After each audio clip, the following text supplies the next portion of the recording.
need some real talk. Oh, I need some real talk. Give me some of that real talk. Today's Real Talk, the show focused on North Carolina real estate. Justin Ckezepis, Claudia Ogrizek of Compass Real Estate. Being a realtor, being a broker, you get out and about and around the community. No, it's not just open houses, which you do and you enjoy doing, which is sometimes odd, but that's okay. It's a wonderful asset and tool to utilize as a broker for your clients. Another of which is being just thankful and saying hey and having client appreciation and community appreciation. And Compass did that this past week with a little pop-up. Yes, we have every year now. We've been having a holiday pop-up. The office invites local vendors. And what I mean, local vendors from Charlotte and around Charlotte, of course. My office is in South Park. And we had about 30 small local business people.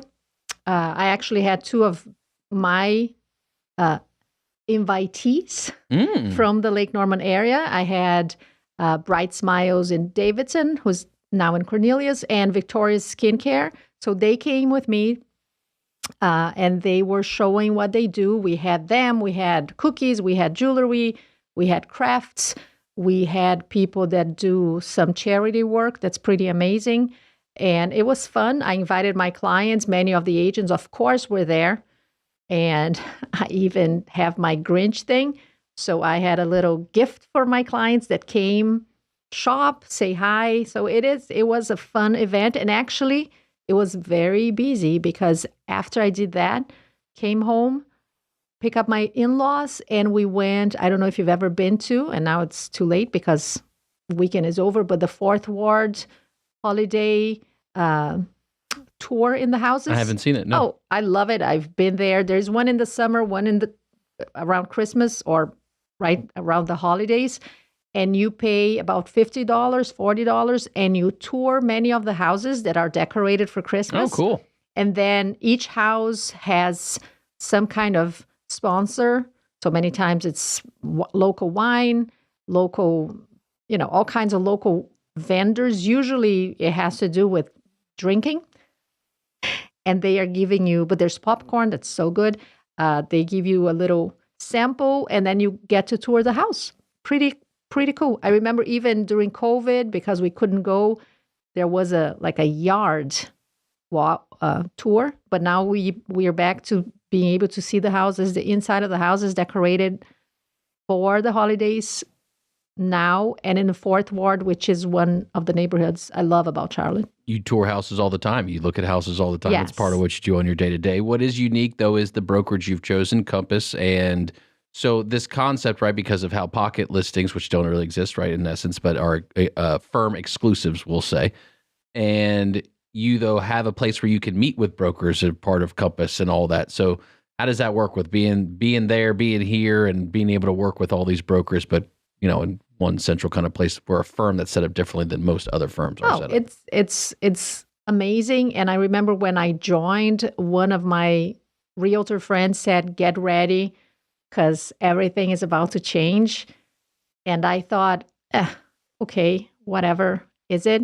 And it has. It's amazing. This morning, I was with some of the agents at the office. We were talking about 2025 planning and creating some, let's say, techniques, time blocking, but using the system that Compass offers to help you be more productive. And by being more productive, you can spend more time with the people that matter. Your family first, of course, but your clients. So you are not working as long and as hard with the whole paperwork, contracts, and because the system is so amazing that you get to spend more time with your clients, which is super important. In I think in many jobs that are about serving people, but I think for realtors in special, I think it's incredibly important to be with your clients. You have to spend a lot of time throughout a complicated process most of the time. Complicated as it is, it continues on. Buyers, sellers. Now, you've said, I think for a couple of weeks now, it's a buyer's market. Are you still feeling like that's true? I still think that buyers have the upper hand right now, even though we don't have enough inventory. But I think buyers still have the power. All right, so new construction queen, which we're planning on having someone else in the new construction space, hopefully on in the next couple of weeks. When you think about new construction and the process, let's say for those buyers, because it's holiday time, right? People have come in for Thanksgiving. They've now gotten a little taste of the wonderful area that we live in.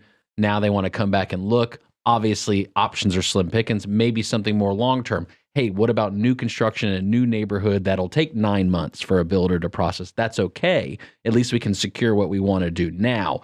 When you meet the buyer like that, how do you make that connection to, hey, you're somewhere else, but you're doing business here? How do you utilize that situation and make a connection with a client? You mean someone moving from another state? Yes, which is, I assume, a common scenario these days. Yes, very common. Yes, many people fly, and in my case specifically, I have from out of state and out of the country. And not only, of course, I have many Brazilians, but I have people from other countries that come and then trust me to do this connection. Many of them cannot be here in the beginning.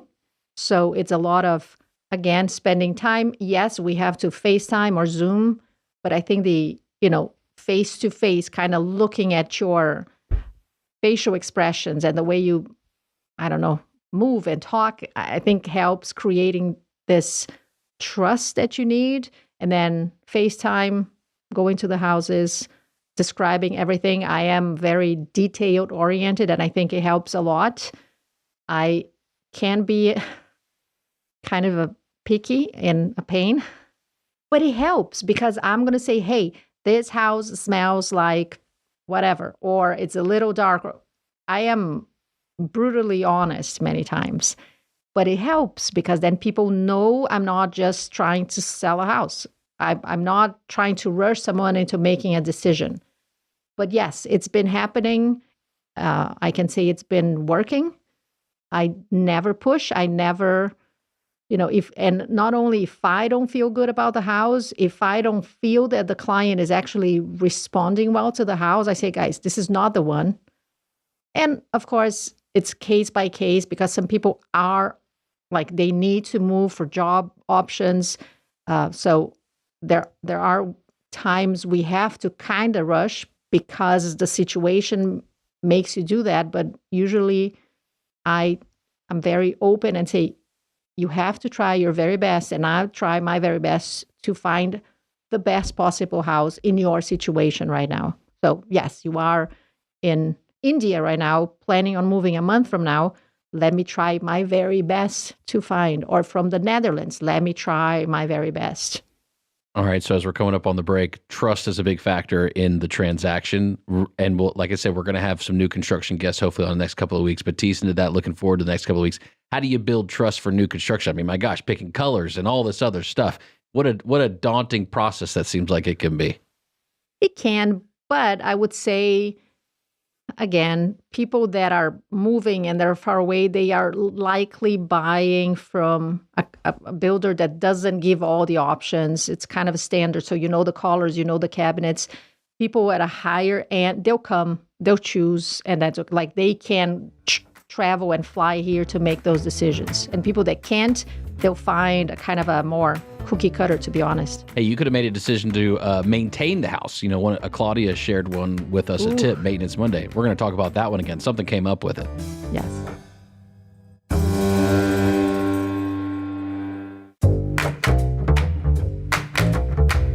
Today's Real Talk, the show focused on North Carolina real estate. Justin Ckezepis, Claudia Ogrizek of Compass Real Estate. Each week, Claudia gives us these wonderful tips for maintaining the house. We call it Maintenance Monday. And you shared actually 3 last week. You didn't just give us 1, you gave us 3.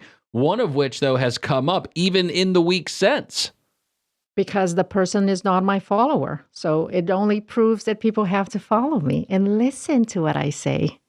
And so what should they have listened to? Okay, so we talked about, just in case, we talked about replacing the batteries for the smoke detectors, possibly buying the carbon monoxide that goes in the outlet to be at lower level of your house.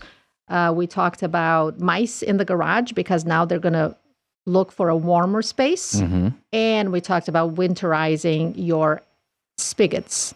Yeah, that's 3 pretty broad things. Yes, for but sure. Very important. So this this morning, one of my clients said, we woke up to our neighbors who haven't moved in yet with the frozen hoses and water gushing from the spigots. We try to help. Spigots were frozen. It's a mess. Ouch. Ouch. So the pipes, the water was inside the pipes, it froze, and now it busted it underneath the house. They don't know. So it's gushing water from the spigot. Oh, no. Flooded yard. They wonder if anything happened inside the pipes because, if the water was trying to leave, you could have busted pipes inside the house. New construction. A slab or a crawl space, do you know? It's a slab. Oh, okay. New construction, and the people haven't moved in yet. So now the big question, who's responsible? Ouch. The builders, and maybe Justin, the attorney, can say something about it.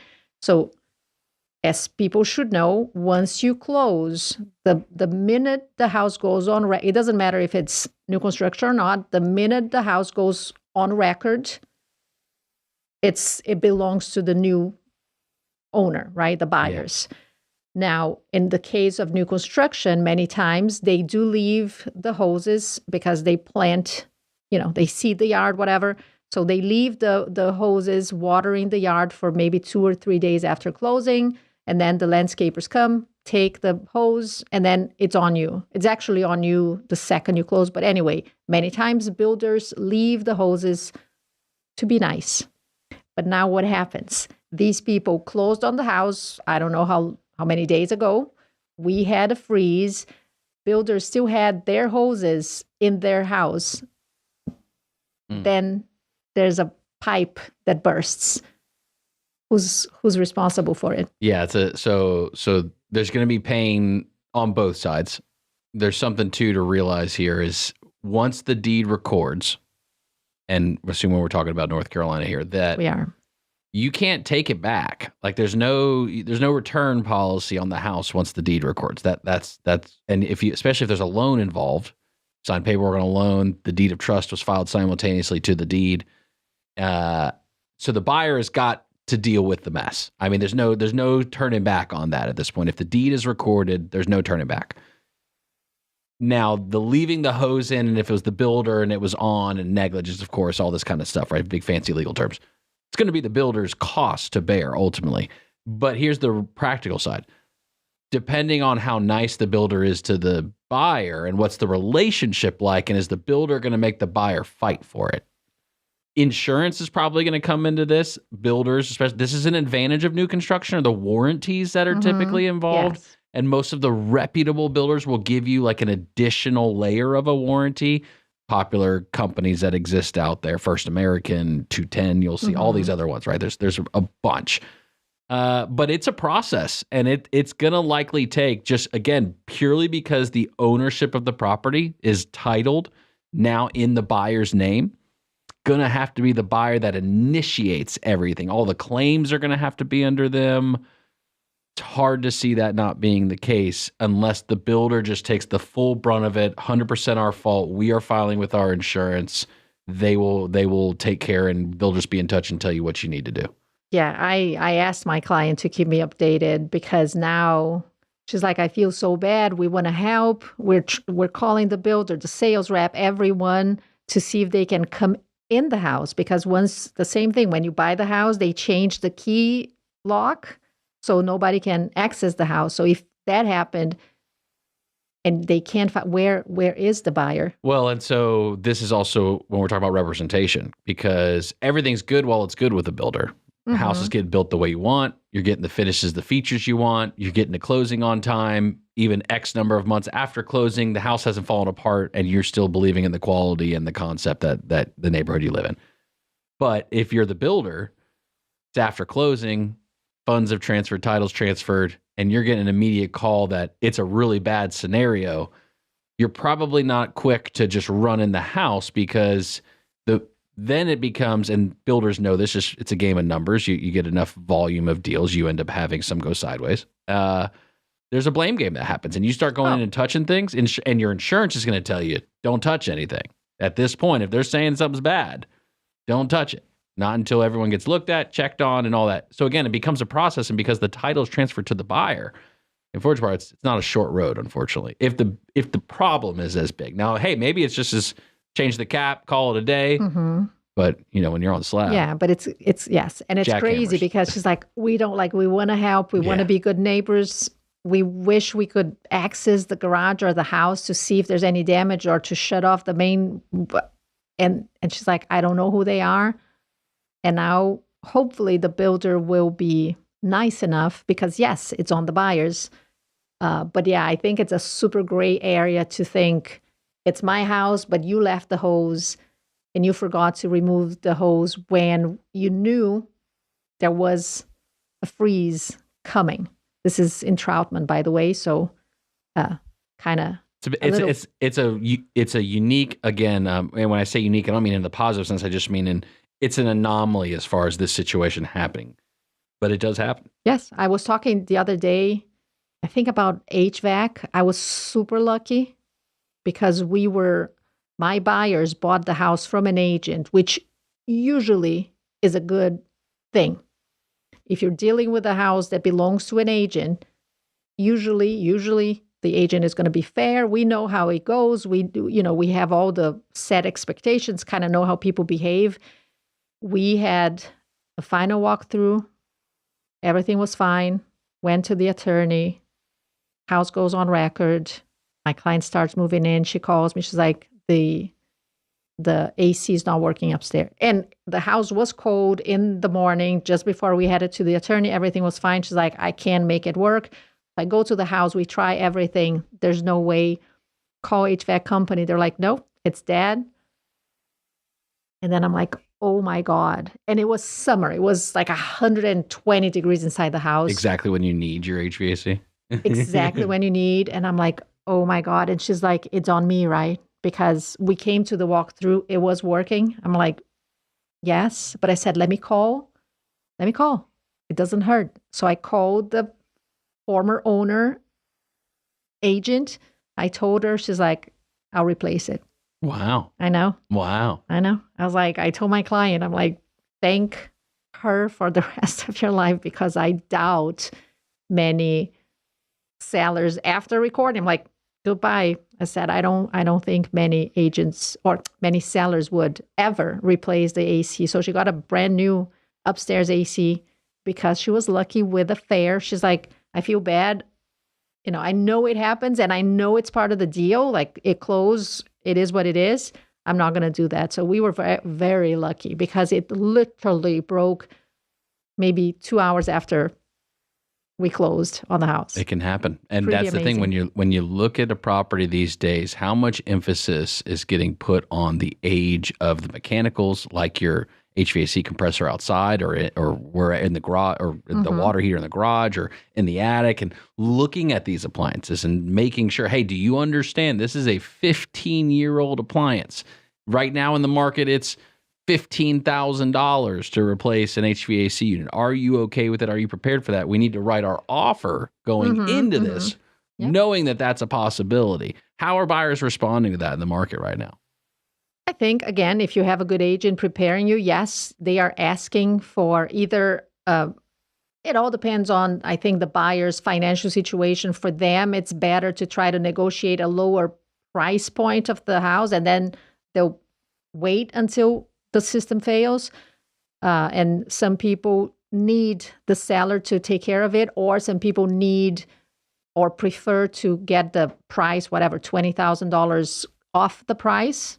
So it varies by buyer and what they think, and it varies by seller because many sellers don't agree with. Well, I was going to ask you, let's flip it now on the seller side. So a seller these days, typical seller that you're working with, sees, an offer and the explanation from the buyer's agent is, hey, the offer is this. It reflects our belief of X, Y, and Z, most of the time, again, including condition. How does that conversation go with sellers these days? I usually remind the sellers because I also remind the buyer's agent when we are talking about it, saying, okay, you're telling me you're going to ask for a reduction so your client can pay for a new roof. It's fine, but don't come asking for other stuff. The house is sold as is. I'm going to talk to my clients. If they say yes and they'll give you the discount or whatever lower price, do not come asking for more stuff, because the answer, I'm going to say it's no.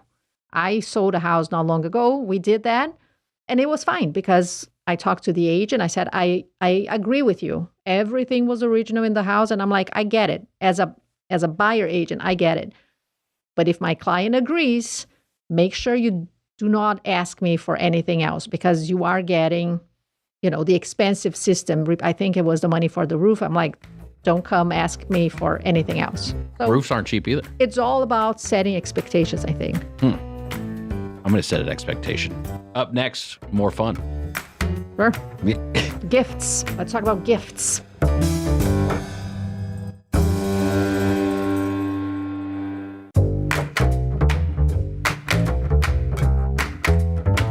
Today's Real Talk, the show focused on North Carolina real estate. Justin Ckezepis, Claudia Ogrizek of Compass Real Estate. It's the holiday season, and people like gifts around here. They, in general, I think everyone does. Everyone loves getting a good gift, and why not gift someone the ability to buy a house?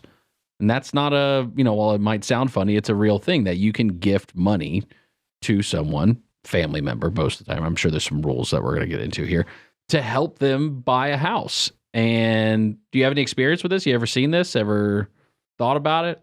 I've gotten a gift from my in-laws. So the first time when I moved in with Kevin, he had his own house, and then for us, a townhouse. And then for us to buy our second home, we were a little short on the dough. And then I found out that we could get a gift. So my in-laws wanted to help. They knew we were ready for a larger home. We wanted a yard, and they gave us some money to help with the closing costs. So we bought our first house, and we did get a gift from my in-laws. And it's nothing crazy, as long as the loan officer is aware of it and you do the right way. It's all good. And there are some specifics, right? It has to be from a particular person, related some way, shape, or form gift, or there's some other kind of way as far as who can give you a gift. There's it can't just be you go find somebody random on the street. There is a process to it. Yes. There's also limitations, right? Because the dollars and the equation, the way it works out in the formula for are you quote unquote qualified for a loan, certainly plays into it. And it's something that needs to be communicated if it's going to be an option. A lot of times, and I remember back, to the days as a closing attorney, there were sometimes things that just got sprung up on you, like when you're, hey, where's that gift at that's supposed to be on here from so-and-so? They're supposed to send my down payment in or something like that. So how much of it goes into communication when you see things like this? Now you've got gift experience, but random scenarios that come up in a transaction. Communication. Do you stop, drop, and roll, and then I'll just tell everybody everything, or what's your usual approach when a situation happens?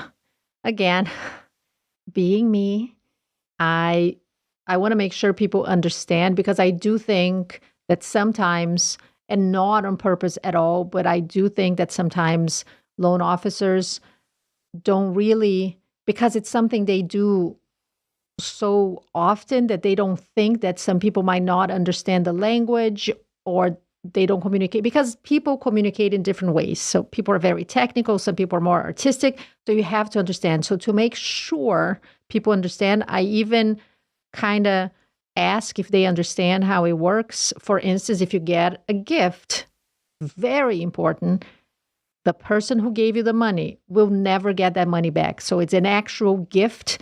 It's not a loan, because again, many buyers beginning the process say, hey, what if I get money from my parents or my friends?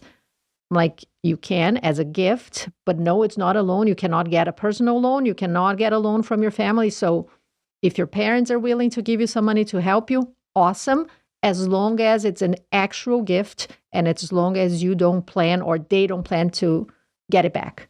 So I do talk about it, because sometimes I fear that if there is the talk with the loan officer and it goes kind of quickly, they don't really understand.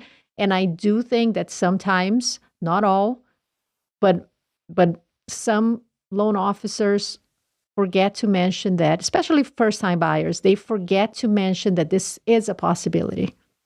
So I do talk about it. I think it's an amazing tool you have, because I believe most parents should or are willing to help a little, and to help again, especially first-time buyers, to give you that little push, that little go ahead, I'm proud of you. So I think it's a great thing to do.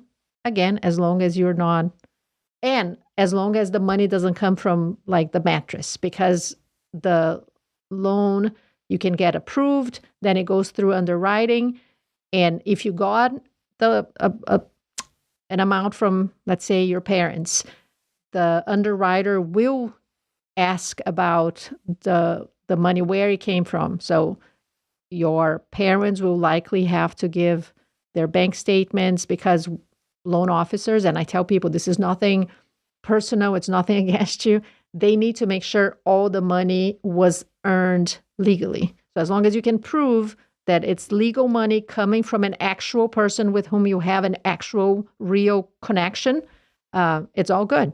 And then you write a letter. It's not complicated at all, but always, and this is something I always do with my buyers, the second we, especially when we go under contract, I tell them, let me take care of everything I can for you, because right now, in the next few days, your loan officer is the boss of you.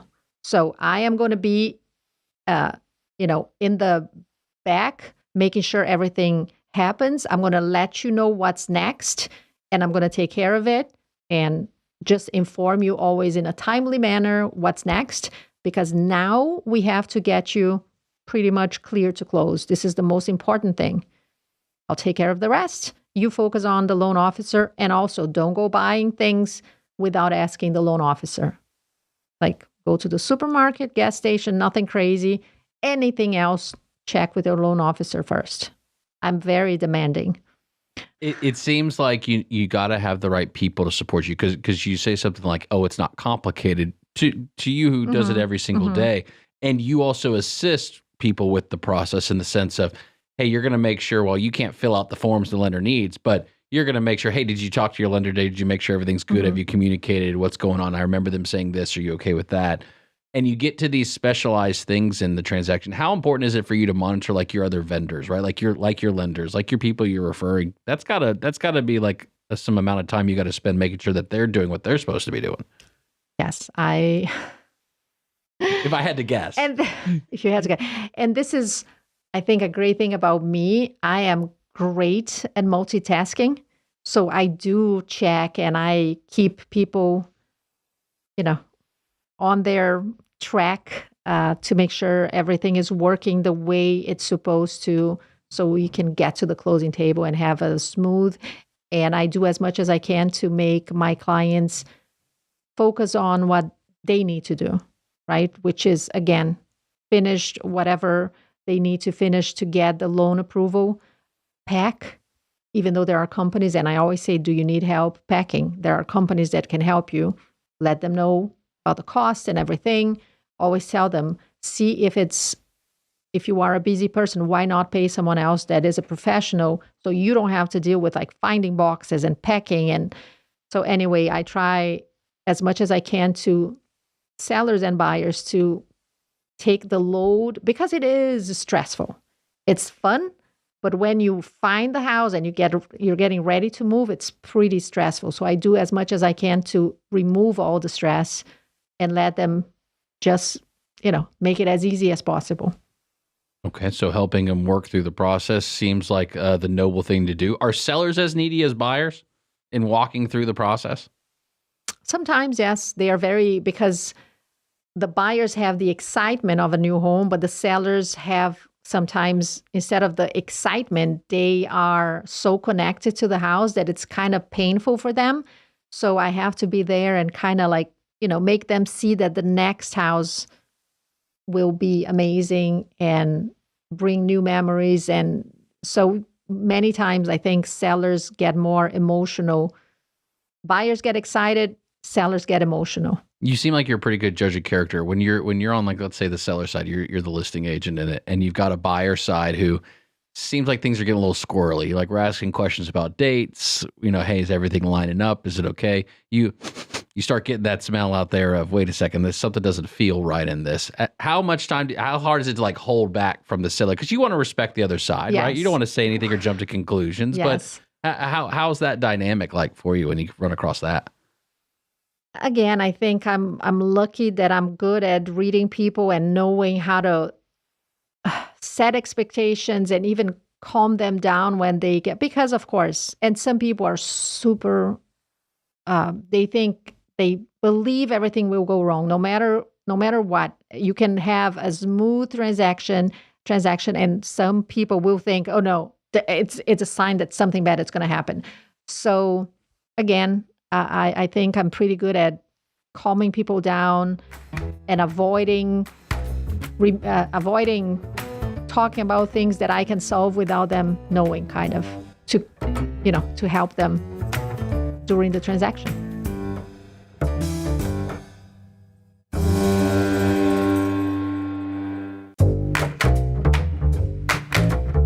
Today's Real Talk, the show focused on North Carolina real estate. Justin Ckezepis, Claudia Ogrizek of Compass Real Estate. Maintenance Monday? No. I want to talk about new construction a little more because the clock is ticking. We are, 3 weeks from the end of the year? Yeah. And less than 2 weeks from my vacation. So the time is now. New construction. I love new construction, even though nothing is perfect and sometimes there are hiccups pre and post closing. But right now for buyers, it's an amazing moment to go after new construction. One example, there is a house, new construction. I'm not going to give too much because I want to sell it, so I'm not going to help anyone else.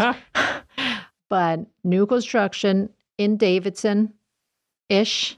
I'm going to be honest. It's not like, don't think about Davidson, downtown, but it's within the limits.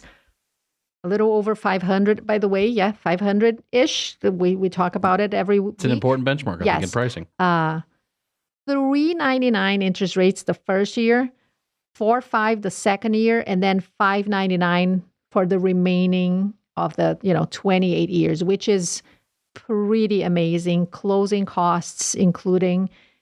This is just one example. There are many examples of inventory that new construction or the builders are trying to get rid of inventory, so it's not to be built. Don't get me. This is completed. It's completed house closing within maybe 30 days, 45 days, with amazing interest rates, closing costs, appliances, blinds, whatever. Perfect moment to grab a house right now at a better price. Is for new construction, is their greatest strength in the transaction, would you say right now for the builders, the interest rates, their ability to find unique products, capital partners that can offer this to potential buyers? It is. So in this market with, the 6.5 interest rate right now, if you offer 3.99, even if it's just the first year, but still 3.99, 4.5, 5.5, it's much better than the market has to offer, and it's a great opportunity for people. I had a closing this morning, by the way, and they got 4.5 for the 30 years, which is amazing. FHA loan for 4.5%, amazing for 30 years. So this means they get great interest rate, and they don't ever need to think about refinancing. I'm not a fan of refinancing. Now let's pull the curtain back a little bit. A lot of times that comes with strings, right? As far as, hey, you got to use builder credits this way, or you got to use these vendors. How much of that is a fight, not a fight? Is it a nothing burger in the transaction? I think, I always tell people, go ahead and if you want to shop around, but 99% of the times you cannot. There's no loan officer. They probably laugh. You say $3.99, they laugh. And many times I say, just call them and say, hey, I get this, because then they don't waste your time. They don't waste their time. I'm like, it's the same thing with homeowners insurance for the first year. Like you cannot, I don't think I ever had a buyer, even though they try sometimes to shop around, the homeowners insurance builders offer for the first year interest rates that they offer or the closing costs. Like I've never seen anyone be able to do a better offer than the builder incentive. Good deal to look for. But you got to have somebody that represents you and knows you through the transaction. That's the other thing too. Because that's always my concern. There always was. The buyer goes, they sit down with the builder, they pick everything they love, And maybe they truly did tell the builders rep, hey, I've got a broker and all this other kind of stuff. And the builder's well aware of it from the beginning. But many things have happened then at that point that you can't be a part of. And so how do you find balance in that when you're telling clients working with these buyers who are looking at properties, but they love new construction, and they're going to end up at new construction. They've said we want new construction.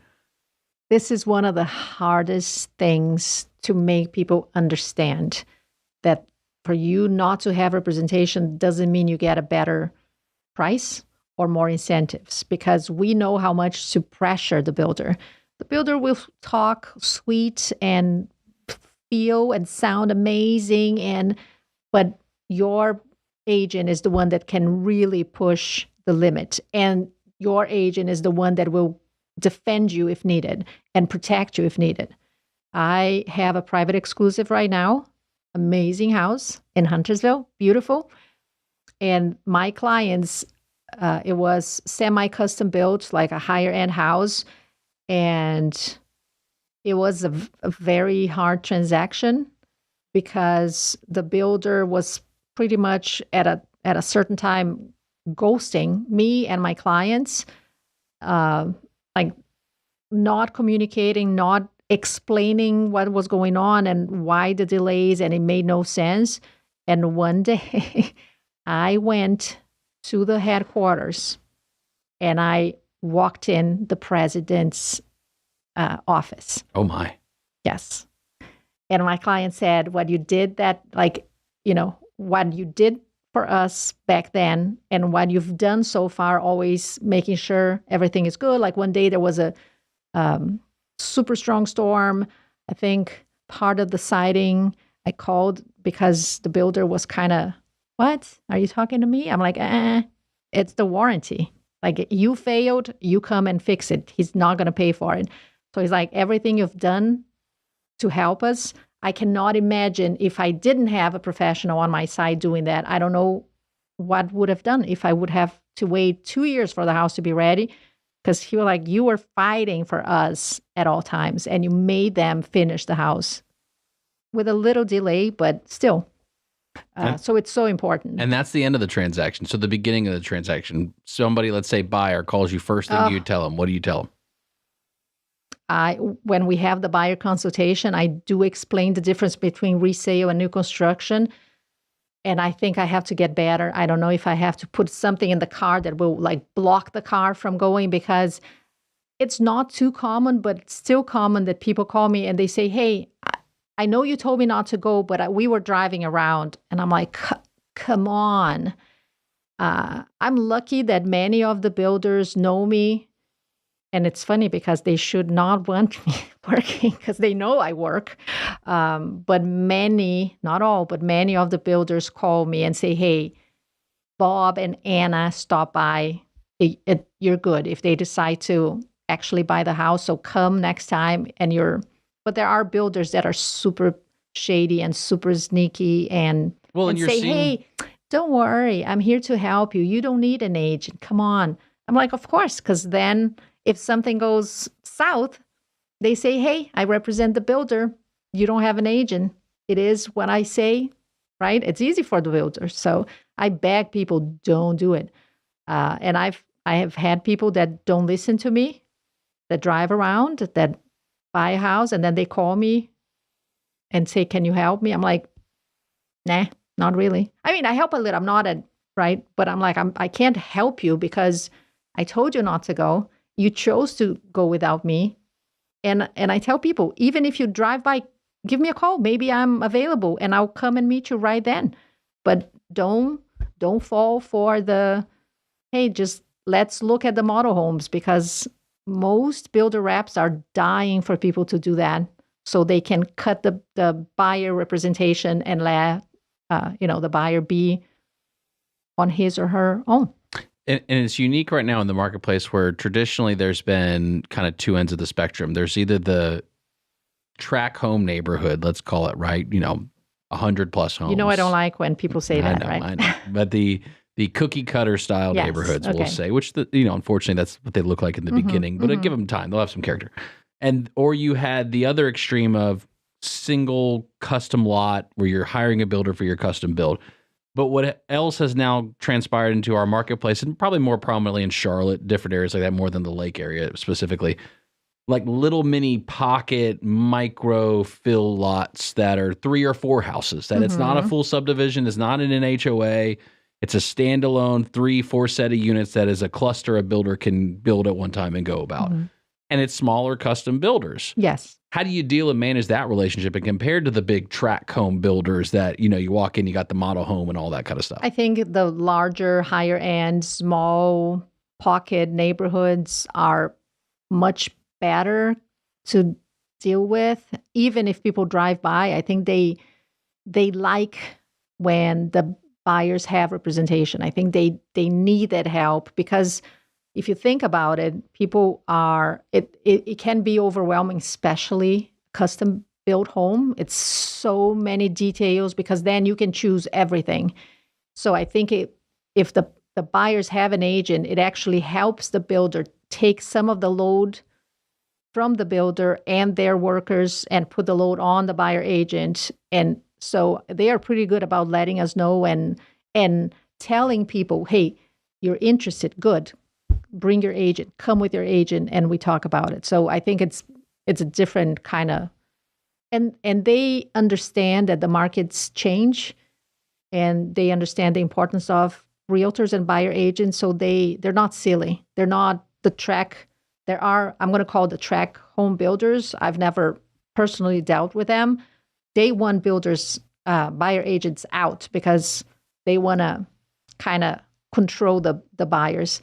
But higher end, they want our help. They understand our help, and they value the agent. So it's pretty good. Agency is an important part of the transaction. Certainly is make sure you're represented by a great agent, Claudia Ogrizek of Compass Real Estate. The other side that's important, and next week we'll talk about photography. That's important. That's so important. Yes. So does that make or break a listing as far as good photography, you think, these days? I think it helps so much. Like you have to make people look at the pictures and say, I need to see this house today. That's the magic of good photography, videography, good marketing. It's making people see your listing and say, I need this house. All right, we're going to talk about that. We're also going to get a look at the market more or less. She may escape once, but she won't escape again. Maintenance Monday, more tips so your pipes don't bust or break and all kinds of things. Should be fun. See you next time.